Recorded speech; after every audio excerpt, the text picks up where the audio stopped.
Santo. Amém.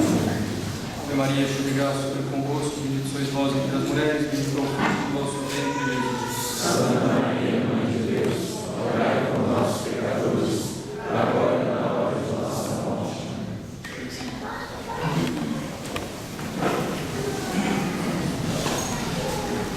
Hoje, penúltimo domingo do mês de outubro, consagrado às missões.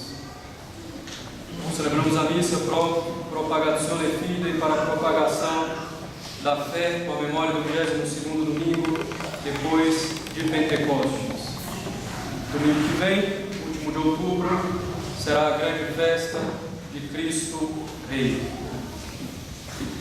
Concedei-nos, Senhor, que do Oriente ao Ocidente o vosso nome seja glorificado entre os povos e que em todo lugar se sacrifique e se ofereça ao vosso nome com oração pura.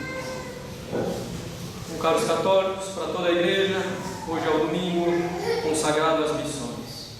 Em todas as missas, ao menos naquelas celebradas no rito romano tradicional, há orações que pedem a Deus que a verdade do Evangelho possa chegar a todos os cantos do orbe e a todos os homens, a fim de que Deus seja conhecido, amado e servido por todos os povos. Se a Igreja faz isso, é porque ela permanece fiel ao mandamento de nosso Senhor dado aos apóstolos e aos sucessores deles. Ide por todo o mundo, pregai o Evangelho a toda a criatura. O que crer e for batizado será salvo. O que, porém, não crer será condenado. E também, e depois ensinai todas as gentes, batizando-as em nome do Pai, do Filho e do Espírito Santo, ensinando-as a observar todas as coisas que vos mandei. É então Nosso Senhor Ele mesmo que atribui à sua única Igreja a catolicidade, quer dizer, essa universalidade, devendo a Igreja dirigir-se a todo o mundo, a todas as gentes. Consequentemente, é Nosso Senhor Ele mesmo que faz da Igreja uma sociedade necessariamente missionária. E a missão é justamente anunciar a verdade do Evangelho, a verdade revelada por nosso Senhor Jesus Cristo, àqueles povos que ainda não o conhecem. E esse mandamento de nosso Senhor, caros católicos, é bem lógico.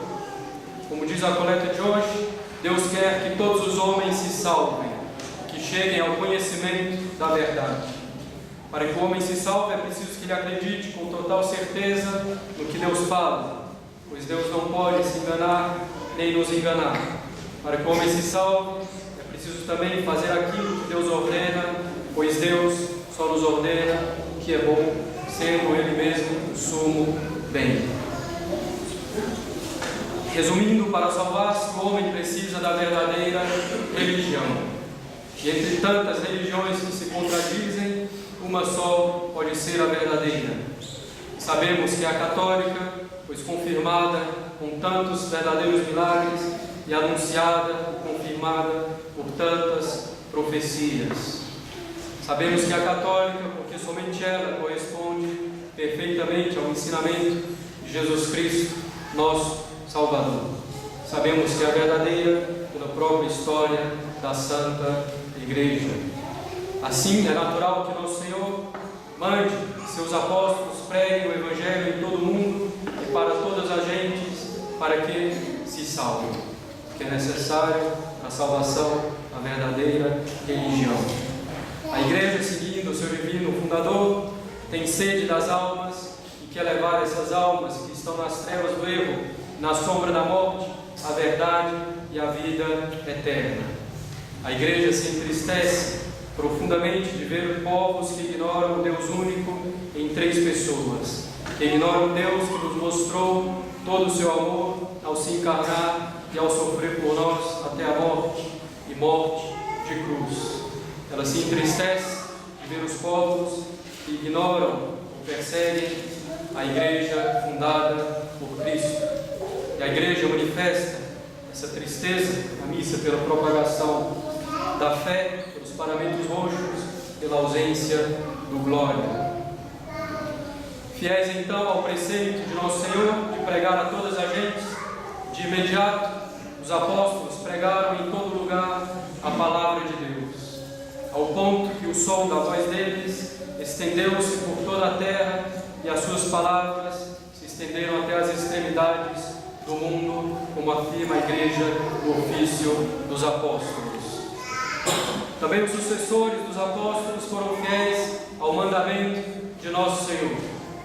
São Martinho, apóstolo da Gália, São Patrício, apóstolo dos irlandeses, Santo Agostinho de Cantuária, dos ingleses, São Columba, apóstolo dos escoceses, São Bonifácio, dos povos germânicos, Santo Cirilo e Metódio, apóstolos dos eslavos, São Francisco Xavier, apóstolo do Oriente, Padre Anchieta, apóstolo do Brasil, para citar somente alguns.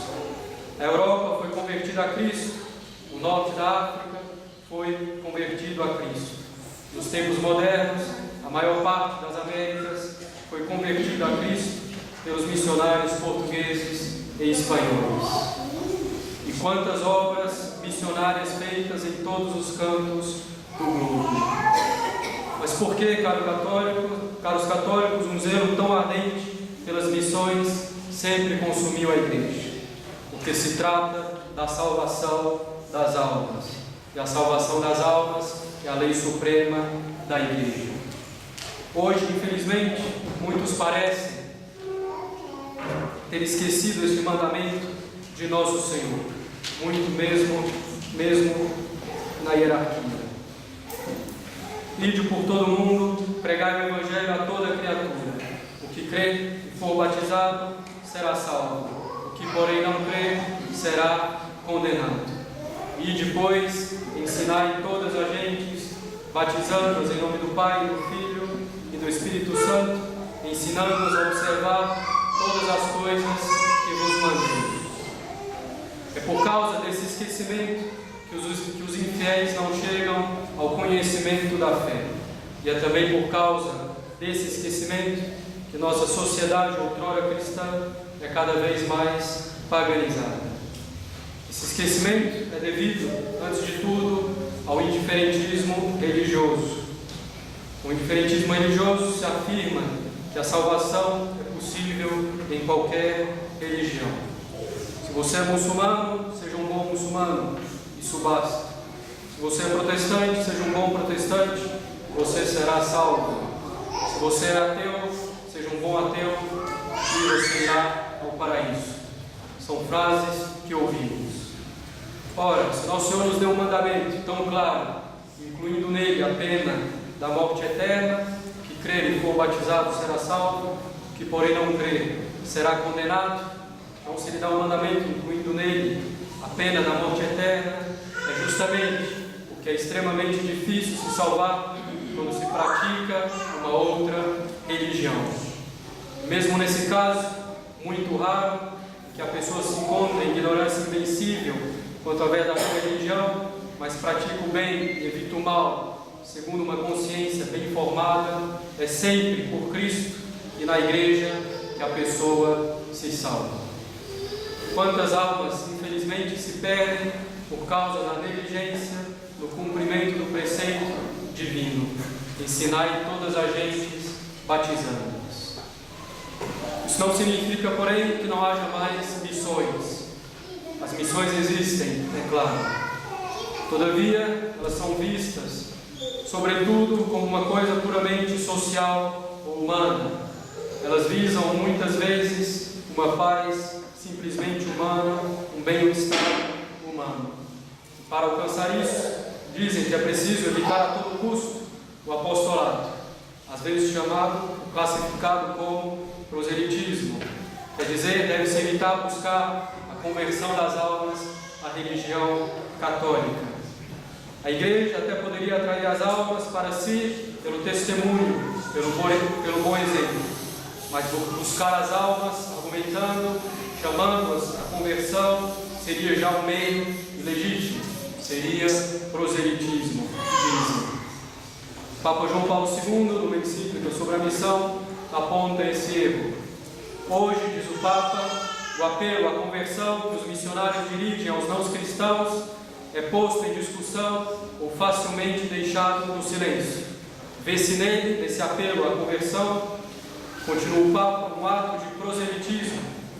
Disse que basta ajudar os homens a tornarem-se mais homens, mais humanos ou mais fiéis à própria religião, que basta construir comunidades capazes de trabalharem pela justiça, pela liberdade, pela paz e pela solidariedade.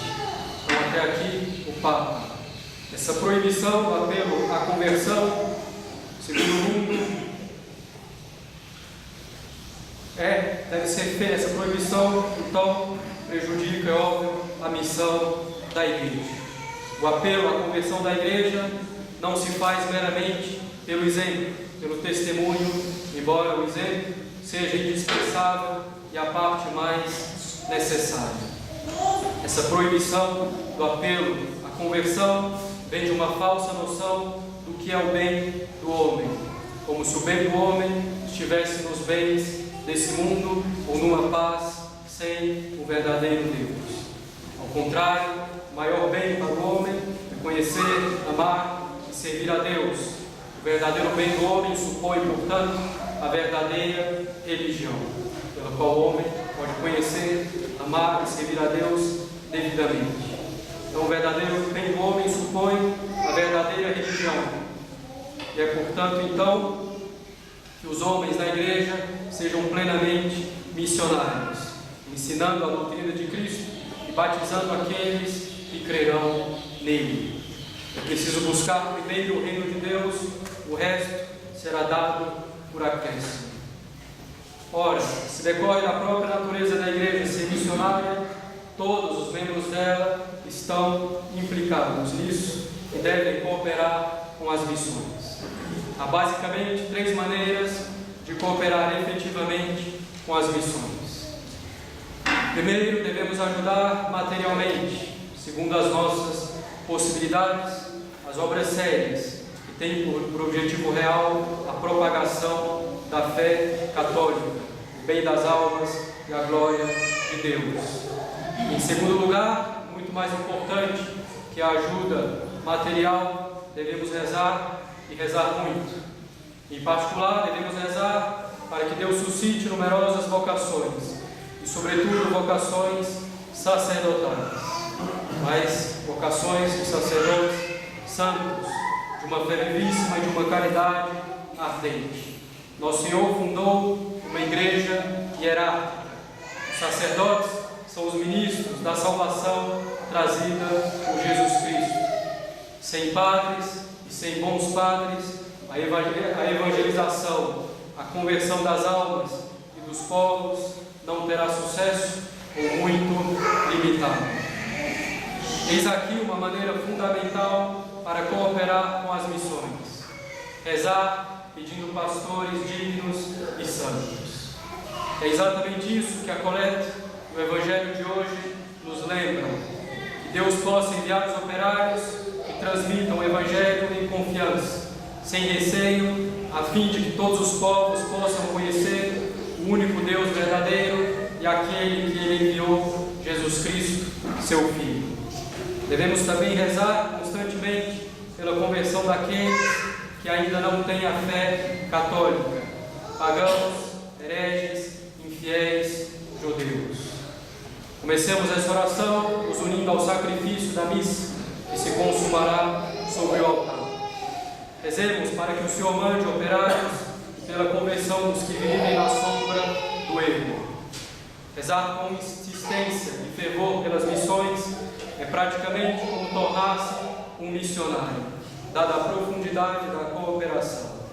Santa Teresa do Menino Jesus nos dá o exemplo, pois sem jamais ter saído do seu convento, ela se tornou a padroeira das missões, pelas orações e sacrifícios que oferecia pelo bom êxito delas. Todavia, não devemos considerar as missões como uma coisa simplesmente longínqua, que ocorre somente na outra extremidade da terra. Hoje, as nações outrora católicas se tornaram, na prática, terra de missão. Nós devemos começar, portanto, pelo nosso país, pelo meio em que vivemos. Devemos aplicar a ajuda material, as orações pelas vocações, pela conversão ao nosso país e os sacrifícios, não somente às terras distantes, mas também ao nosso país. E nesse caso, devemos cooperar com a missão pelo apostolado no meio em que vivemos.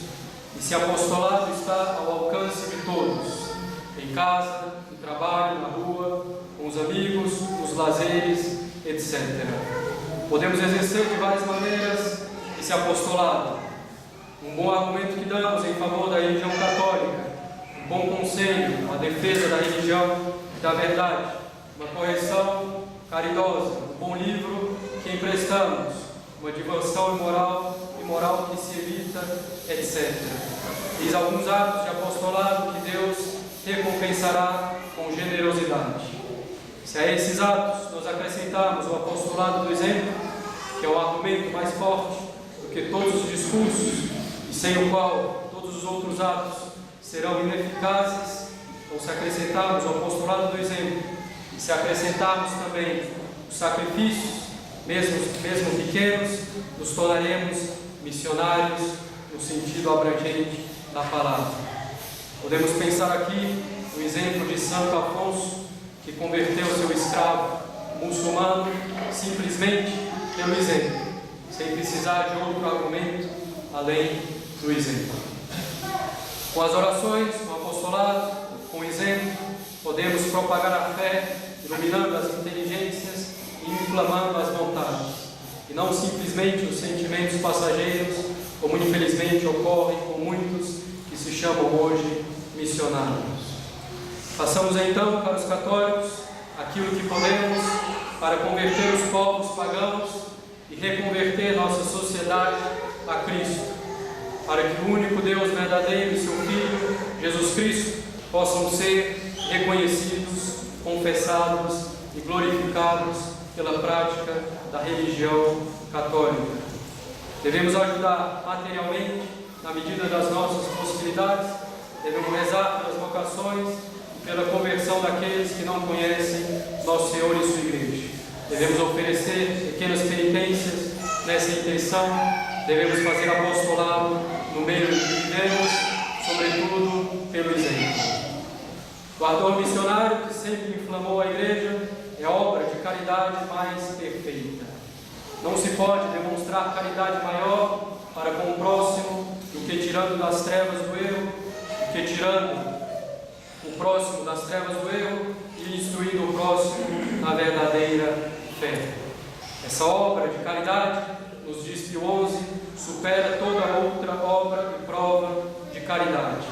Como a alma supera o corpo, como o céu supera a terra, como a eternidade supera o tempo. Continua o Pontífice: quem exerce essa obra de caridade, segundo suas forças, demonstra estimar devidamente o dom da fé. E além disso, manifesta sua gratidão para com a bondade divina, partilhando com os pobres pagãos o mais precioso dos dons, a fé, e com ela todos os outros bens que lhe estão unidos. Cooperemos, portanto, caros católicos, com a missão segundo as nossas possibilidades, com as nossas orações, com o nosso exemplo. É uma obra muito meritória e de grande caridade que Deus recompensará com generosidade. Em nome do Pai, do Filho e do Espírito Santo.